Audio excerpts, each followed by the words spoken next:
Week 4 is here, boys. Man, in classic Wilson time, of course, we are putting this out. Well, I'm putting it out. There's already a game kicked off. But, yeah, you get the point. Pretty late. We try to be on time, of course, but, Wilsons are not necessarily known for that, per se. But, yeah, crazy week. We had family in town. I've been sick. And, just a lot going on. But did not want to break the streak of us actually being consistent with this. So we were talking in the studio. We're all kind of separated right now. I'm down in Roseburg. So we just decided that I was going to put out a short little video for us and just kind of talk some shit. And I'm all currently watching, Gobby Scott. I still don't even really know the dude's name, but that dude's like stepping in a pile of shit. And you're like, just can't get it off your shoe. It's like, he's nothing. It's whatever. But yeah, so we are currently we're going right into week 4 right now. Week 3 was crazy for the most part. I felt pretty good, of course, but also was not expecting a blow up like that. And yeah, I'll take it any day of the week. Poor old tricycle, though. I mean, shit. We were talking on Sunday, and I was like, oh, man, sorry about James Conner, former champion. And I was scrolling through his team, like, oh, man, dude, Najee in there too. That is tough, my boy. So, yeah, I mean, like with that and then a couple of the other teams in there, thought there was going to be some more trades just with the injuries are going on. But, I don't know, boys. I guess everybody's just kind of sitting with their pud in their hand. Is that how we're feeling?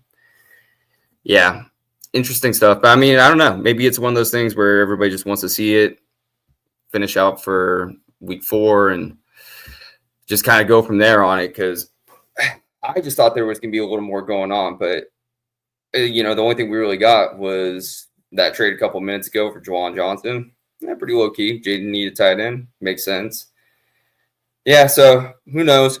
But what I do know is where we're currently at in the standings right now, 3-0, Nut, forget about it. I'm not so worried about Nut in the sense that, like, the running backs obviously are nice, and we keep talking about it, but the Travis Kelce and just, like, the wide receivers are going to be a little hit and miss. I love honker hands. We're always honking for him, but, I mean, that game, he kind of got bailed out. He wasn't really doing much, and then he had that like big catch towards the end of it. And fuck the Cardinals, anyways. I mean, dude. Speaking of which, yeah, watching Kyler Murray that night, I was like, when we were going into halftime, I think he had 0.5 points. I'm like, yes, this is the Kyler right there. This is what he does. He goons you. I was telling Jesse that early in the day. I'm like, dude, prepare for the ultimate goon session. And he was pulling it out. And then, of course, it's just like when you look at Kyler, you go and people will go back and look at his like game logs, from previous years and see where he finished at the end of the year. And it's like deceptively good looking because he finishes in the top 10 or whatever, but it feels gross and it feels wrong. Because like you watch him play and you're like, dude, this dude is complete ass. Yet he'll squeak out 16 to 20 points like he did the other night. And it's like, where the hell did that even come from? Because you're watching him, you're like, this dude is so shitty. I can't stand that, man.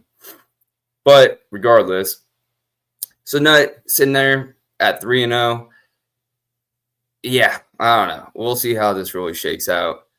And Nick, surprisingly, at 3-0 too. I mean, I don't know, man. When we went into the season, I was talking a lot of shit to Nick, and I just was looking at his squad.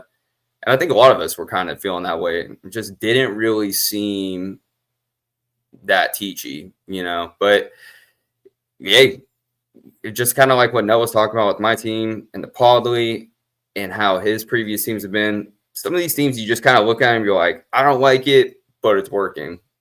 I don't know if it's good, but if they keep winning, I mean, that's what we're here for. So, fuck it. So, yeah, good job on Nick. Took down Red, which – like Nick's team, if you're talking about Nick's team being kind of like, what the fuck is going on here? Red, I look at his team and it's like, okay, there's all the stars in there. You see him. but they're just not really doing the star things. Josh Allen's doing his thing, but like Saquon, I mean, he put up double digits, but it just doesn't. It's kind of like the Coward thing I was talking about earlier. It just doesn't feel good. Feels like he's getting gooned, and there could be more out there. I don't know, man. Madden curse. That's what they talked about. That's why I feel like a lot of us maybe kind of shied away from it. But it's not like he's complete trash. It's just he's just not quite teaching. Kind of getting taught a little bit more, if anything. So, yeah, I mean, that was a close game too, and I thought that was.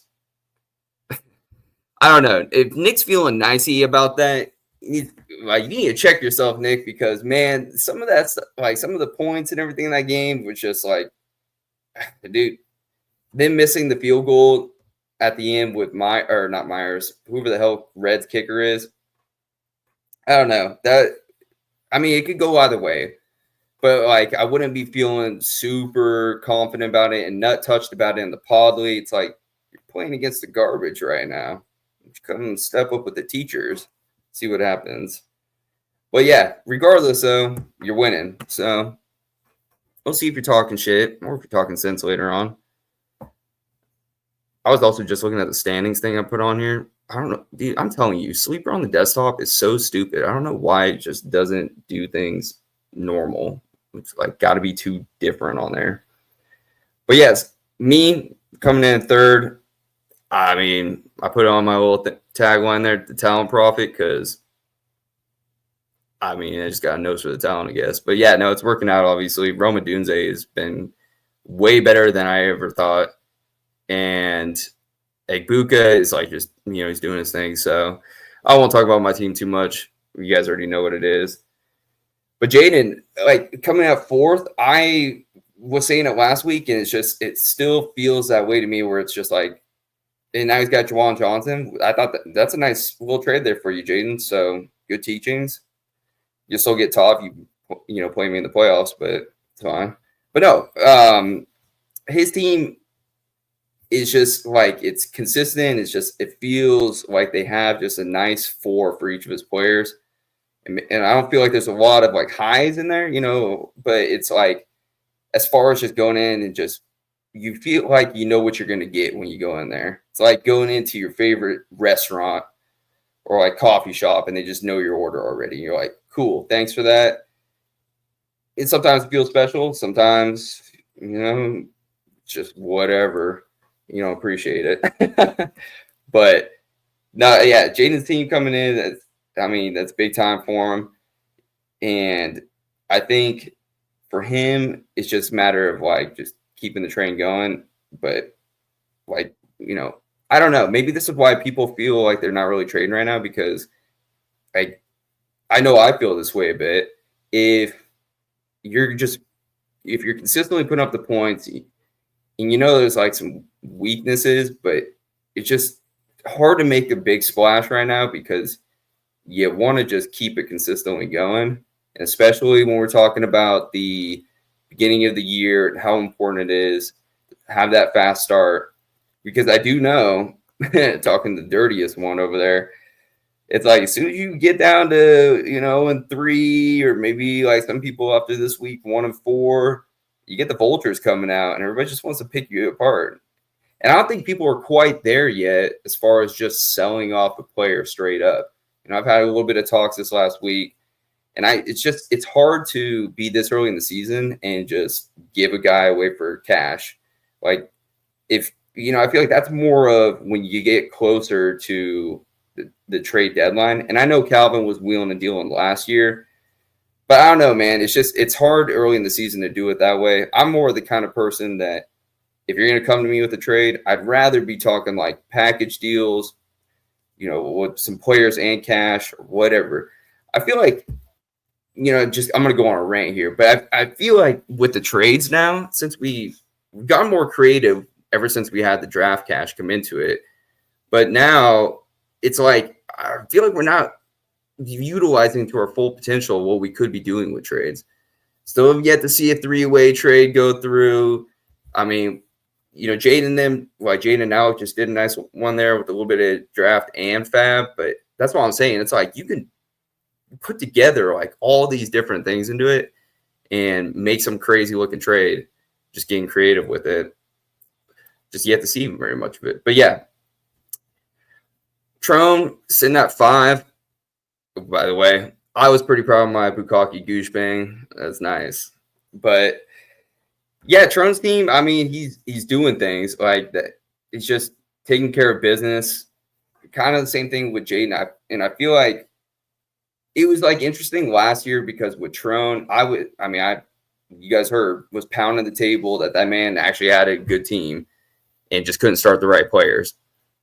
And I don't know. I think there's maybe it's just like a out there, probably just me talking shit kind of theory. But if you, on paper, if you're looking at your team and you're starting the same guys every week and they're just not getting it done, even though they should be, then I feel like you have to like make a change up. Yeah, you got to change something up, like whether it's going to be your flex spot or whatever, it's like maybe you start a guy that's riskier that has a better matchup compared to a guy that's supposed to be more solid, but they just haven't been, they've been underperforming. So this year though, with Trone, like I see like his team actually makes sense when he goes to start it, but then I do like him making a little bit of moves in there, changing up with like old Bill in there, and yeah, just kind of shaking it up. But yeah, Trone's,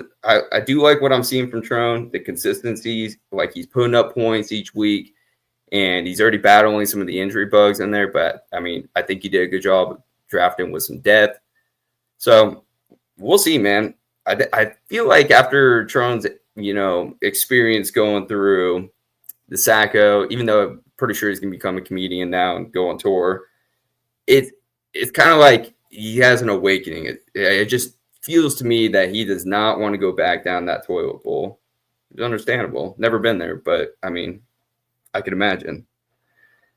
And Bijan's at 6. So I don't know exactly how comfortable I feel with Bijan on this team. He kind of reminds me like the consistent part, like the teams there we're talking about with Jaden's and Trone's to an extent, but like Bijan's is doing his thing. He just really needs that George Kittle to come back. And I don't know. Like I like Bijan's team from the jump. The Breece Hall experience here, like you're kind of getting a little bit of the ups and downs of the Jets there, which I get. Justin Fields is out. But I don't know, man. This was also the experience, the ride that I had last year when they had Rodgers and they were supposed to be teaching. Maggot just does Maggot things, I guess.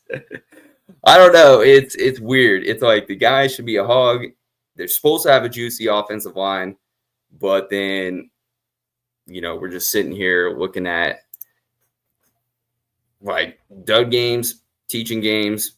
It's hard to figure out what the hell is actually happening. We'll see, Bijan's, but I do feel good for your team. And like this is probably one of the better teams, again, I thought you drafted. So with George Kittle coming back, I could see you actually just continue to do your thing. I'm just going to leave it at that. Because I know Bijan's is also playing not to lose, and I fucking hate that. So, dude, just play to win. And it kind of seems like you are. So if that's what you're doing, good on you. About time. Only took 15 years to learn it, but that'll teach. Red in at 7 right now.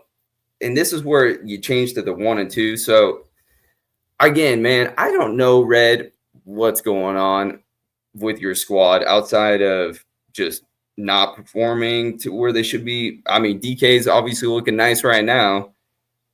It's weird. You get a weird like makeup right now. That Michael Pittman in there just, I don't care if he's been doing things. I just can't trust Daniel Jones. I'm gonna trust JT because all that motherfucker has to do is run the rock. But like Michael Pittman going through consistent basis is tough. And dude, I just can't even get over the Tyrone Tracy. Like I know Trey McBride hasn't been doing like insanely well. But I mean, the consistent part, it like for your tight end position, it's supposed to be like a top 3 guy, which he looks like still. Man, I was just, you were in love with him. You loved him. And you just let him go for a whore. That's a cheap whore, too. And Tyron Tracy. And by cheap, I mean you pay $10 to go get some blowy in the bushes out there outside of Fred Meyer. It's just nasty. I'd be careful, Red.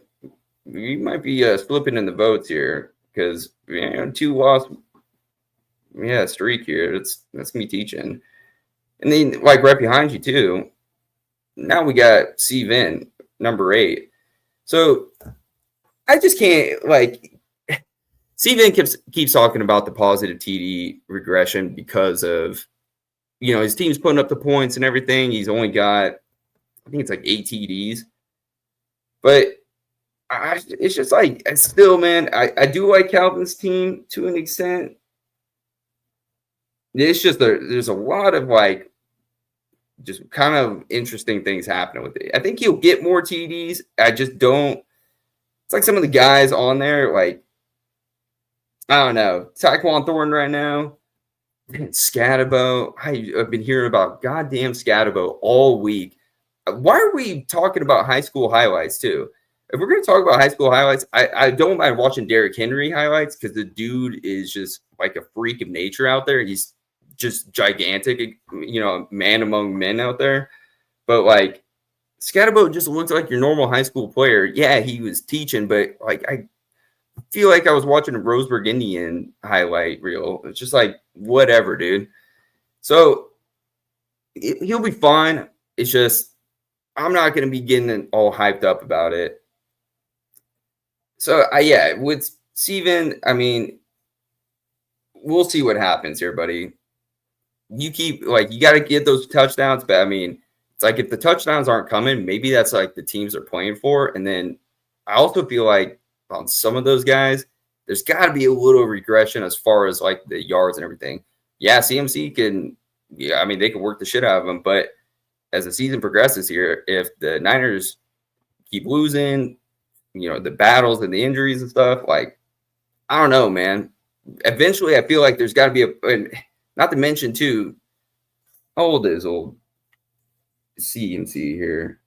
He's 29, coming off that degenerative Achilles thing last year. I'm just saying, I like CMC, champion, but at the same time, dude, if you're going to be running him out there, 90% of snaps and just working the shit out of him, you got to imagine that at some point something's going to happen. Or maybe the Niners just look at it and go, well, shit, we actually suck, and we don't want to run our boy into the ground. Just saying. We'll see. Man, so at number 9, though, with Trike, it was a wallop Trike last week, but it also just the injuries there were super brutal, of course. I also just saw Calvin Austin went to the locker room and said, dude, I feel for you. Can't catch a break. It'll be interesting, man. I feel like with Trike's team, there's some pieces, and I agree with Nutt on this. I don't necessarily know if you need to go, like, get another running back that could be mid and have to liquidate one of your guys and whatnot. Maybe that's a move for the right package, but it's kind of more like just try to build around. I like the idea of what Nutt was talking about, where you just play to your strengths.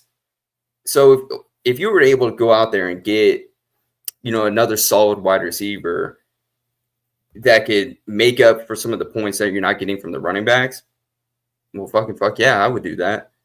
Because, I mean, if you're leading the team with Justin Herbert, who looks like he's about to have a career year, and then you have 3 solid wide receivers, and Javonte, he's doing things. He's fine.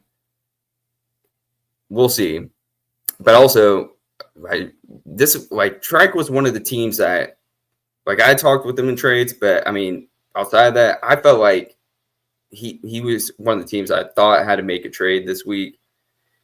But at the same time, when you're playing against old cranky pants over there, I mean, probably feeling pretty good this week. You probably thought you had another week to, hey, I'm just going to go get a nice, easy win, and then we'll assess the team later. Totally fair. I'd be feeling the same way. My opponent, number 10 so far, the Holman. Obviously, for Jesse, the Joe Burrow injury, shitty. And I love Ja'Marr Chase, so I feel for him. But I'm not going to be like panicking too hard if I'm Jesse with Ja'Marr. I mean, the dude, it's not like his talent went away, and they're going to still be able to throw a fucking ball to him. I mean, he could still make some big plays happen. I would love to see them go and trade for King Crab. Like, I don't understand why they aren't making a move like that. Or I guess I heard about Russell Wilson, but why even go after Russell Wilson? You have to pay him more. The dude sucks. I'd rather have the locker room guy that's on the cheapie, and maybe that's why the G-men don't want to get rid of him. But at the same time, like, Burrow's supposed to be back in December. Winston could go win you some games. So why not just go after him and try to, like, make a playoff push, and then hopefully by that time, Burrow's coming back, and, yeah, now you're set up. But, yeah, the rest of Jesse's team, though, I mean, dude, fuck Kyler, but I like the rest of it. Again, it's just like there's guys on there that are consistent to me, like Josh Jacobs and David Montgomery. That's a nice 1-2 punch there. Those guys are like David Montgomery's going to get some tutties just about every goddamn game, and Josh Jacobs just takes care of all the work back there for the running backs in Green Bay. So I'm not scared, worried about that. And with Nico, Tucker Kraft teaching, Jesse more so, if anything, again, fuck Kyler, QB position, sus. And then the flex spot there. Maybe you start running back the 2 tight end set. Or you can start Juwan Jennings since you wouldn't have fucking drafted that, man.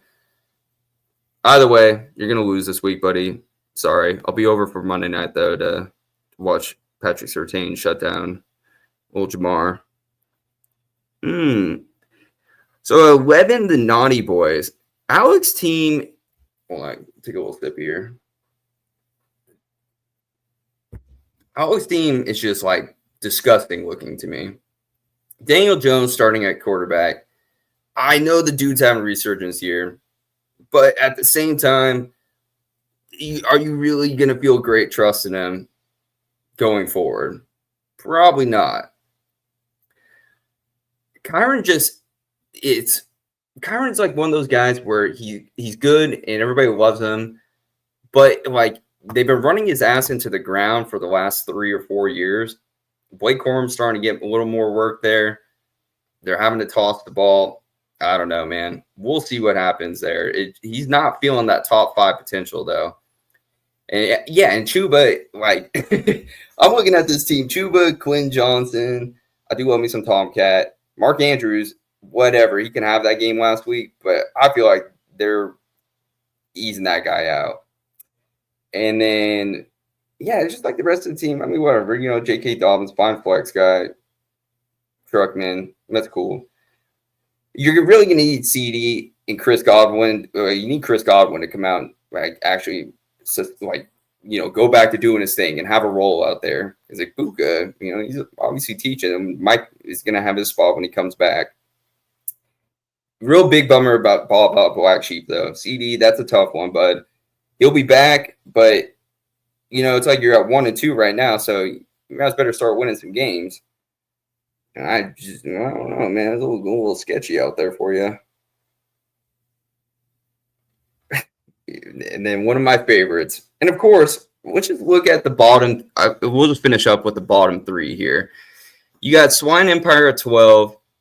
Whole Focus, Get Cranky. That's a mouthful, COD. At number 13. And then Genty's Jet Squadron at 14. Our only 0-3 team in the league.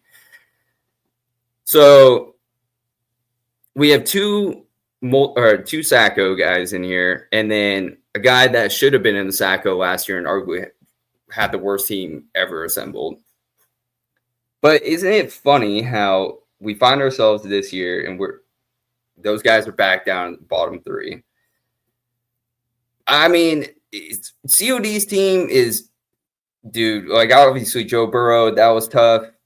But like, I mean, just looking at the rest of it too, uh, man, I feel so sketched out about. Here's the lineup. Well, today we have Bryce Young, ass eater, Trevion Henderson, who's supposed to be good, but he's not doing shit. Keenan, that's cool.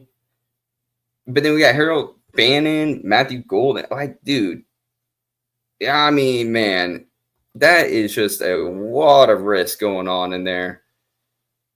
And COD's team has been putting up like 68 points or whatever. You better get a little crankier there, COD. I mean, that shit ain't working. Shit ain't gonna work. You know what happens when it don't work. As far as Gobby goes, Gobby, you're such a swine for one. See, I'm you got to just get that episode, get your show going. Just get that episode out there. Screw the guests. If you need to just go on your own time, just go and do it, bud. But all the shit talk and everything from all these years and just at the draft, and here we are now. I mean, I'm glad to see you at least get back in there and talking a little shit on the Sundays and everything. But because, dude, yeah, you don't want to be Calvin out there just going quiet as a mouse. Especially, yeah, like just don't do it. Just don't do it. But yeah, Gobby, your team sucks. Kind of. I don't really know what to fucking make of it because Drake London's supposed to be a hog, but where the hell is like they're not tossing the ball down the field to him, so he can get 15 targets a game. But when they're 4 yards a target, well, you're looking at a $40 Wan'Dale Robinson out there. BT Juice, we already talked about that last week. But, dude, Pacheco is just nasty. He is just a pile. And, again, with, like some of the guys that I just are like always on my don't draft list because they're fine NFL players, but I just don't want them on my team. Like, Scary Terry, dude's out now. Like, that is turning into a shit show there. And yeah, Jared Goff out there, which he should be fine, I guess. I don't know, man. Gobby, I just think your team, you got a couple shining spots in a big pile of shit. So good luck, bud. And Diz, I don't even know what the hell to say about your team at this point. I'm glad that you're off your studying track there, but man, yeah, I don't even know what you do. You got Trey Tucker running in there right now, which, yeah, I guess he's the number 1 wide receiver or whatever, or number 3 for us. But, dude, make a trade or something again. I don't know, because, like, every time you've been trading, it's just, like, it's fine. You get your cash. But, again, it's just like getting your cash so early on, and you traded away the guys that are now teaching, and you got the guys that are starting to get taught. I don't know, man. It's a tough one, bro. I feel like obviously you got to make something happen. I do like the fact that you shook it up this week and you threw in a couple of different players in there just to like get something going, a different style of lineup. Because again, like if your guys are underperforming and shit's not working, well, you got to fucking do something. And, I mean, yeah, the classic saying is start your studs, but who the hell's your studs? And that's what you got to figure out in your squad. So anyways, that's our standings right now. I just want to get an episode out there, talk a little shit to you boys. Jesse, sorry, bud, but not sorry. Fuck yeah. And we'll see how this week goes. I saw it just kicked off. What the hell were the Vikings doing? Like, dude, throw the ball to Hawkinson a little bit more. Jesus. Yeah, it's going to be a tough day. But we're going to be back on regular program schedule this week. Always making little modifications. I'm finally actually learning how to use StreamYard a bit more. So there's some cool stuff that we're going to start incorporating. Kicking my dad back to Kansas so we can actually dial in here. And it sounds like we'll have Dirty back too. He passed his SEI test. Congratulations, Dirtle. Looking forward to yours and Red's matchup this week. It's the dirtiest matchup, in my opinion. And a couple of Wilson time crew members battling out. So it'll be fun to see that one. Oh, and fucking go Ducks last night, dude. That game was insane. I was so stressed out. I mean, I know we were all talking about in there, but man, we were sitting down here at my family's house watching it, and it's just like I was looking at my gramps, and I'm like, dude, don't have a heart attack over there. Like, you're freaking out. But that game was insane. Great win by the Ducks. Dan Lanning is sick. I did find it odd that he was calling, like, some of the play calls he was calling last night, especially in that last drive in the fourth quarter. I'm like, what are we doing, bro? Like, go win the game. Like, don't be running some screen route over here and trying to run the clock out. You got 30 seconds left with 2 timeouts. Like, pull your balls out, dude. You've been doing it all night anyways. Like, why the hell change it now? But yeah, great win though, regardless. Dante Moore teaching, and the defense looks stout. So, man, go Ducks, and go Gooshers, dude. I'm going to come for your fucking neck here, Jesse, so get taught. But yeah, we'll have another episode out this week, so keep tuned. Gobby, get that show out. Be looking forward to it. And Nut, shout out to you, Podley. Always setting the example, the gold standard for our podcast.